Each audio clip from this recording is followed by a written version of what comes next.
मैंने भी सही सही सही ठीक हो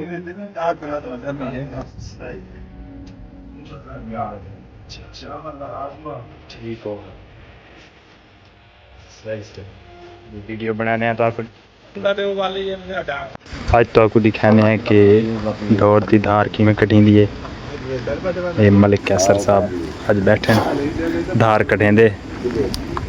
वीडियो बनाने हैं तो आपको दिखाने हैं भाई जड़ा है ना कि में गाँव में लोग धार कटें। ये देखो माशा बिल्कुल खालिश दूध। हाँ जी मामू कोई दसावना है जी जी है मिठास है तो बिल्कुल खालिश मिठास है कोई दो नंबरी कोई वो कह नहीं ये देखो सही गाय खांदी खड़ी है इधू ते धारी निकलती पई खुराक ही पावनी पौंदी ना। हाँ खुराक दा तुसा दसाओ ना साकू खुराक दा क्या हिसाब किताब है कि में खुराक मुख्तलिफ सही है। सुखे टुकर भिगोगे दलिया ठीक हो गया दलिया सुखे टुकर खल सही सही ये किस चूड़ी ये नमक रख दे उन्हें ये किस वास्ते हाजमे वास्ते ये जानवर दे हाजमे वास्ते सही मुंह दा जायका अच्छा अच्छा जानवर दा हाजमा ठीक हो गया सही सही ये दे पाओ ये में तो नहीं जी ड्रमियां भरी नहीं अदरी खर्चा करना पौंदा है जी जी ये देखो सही बिल्कुल सादा माहौल है इत्थे सुकून ना कोई शोर शराबा ना कोई परेशानी बस जिले कोई परेशानी होवे या कोई टेंशन होवे इदा ही आ गया अपना जड़ा है ना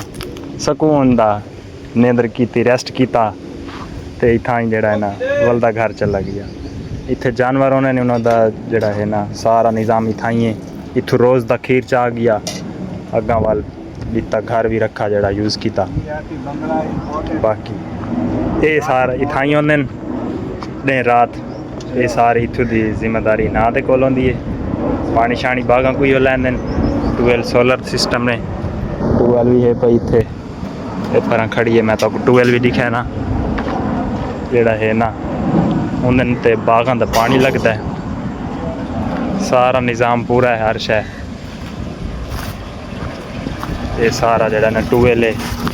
इत्थों पानी सारा बागां च बहंदा है ये अपने बाग हैं घाह शाह गड्ढा फसल कोई भी गन्ने थी गया जिमें अंब माशाल्लाह हर शय सब्ज़ा ही सब्ज़ा रौनक के सब्जियां भी गड्डियां हुई इत्थे जेह्ड़ी कि उन्होंने वीडियो अस पहले अपने चैनल पर पाती हुई उन्होंने को तुसा देखना चाहते वे तो देख सकते हो मुल्तान की मिठास नाम का चैनल है साडा सर्च करे सो सब्जियां दी वीडियो बाकी सारी मालूमात दीगर जेड़ी भी आहिस्ता आहिस्ता पैंदे आने हैं कोई बई भी ऐड करनी हो तो तुसा मशवरा दे सो कमेंट्स बॉक्स ते सारे चैनल को सब्सक्राइब करे सो लाइक करे सो ते शेयर करे सो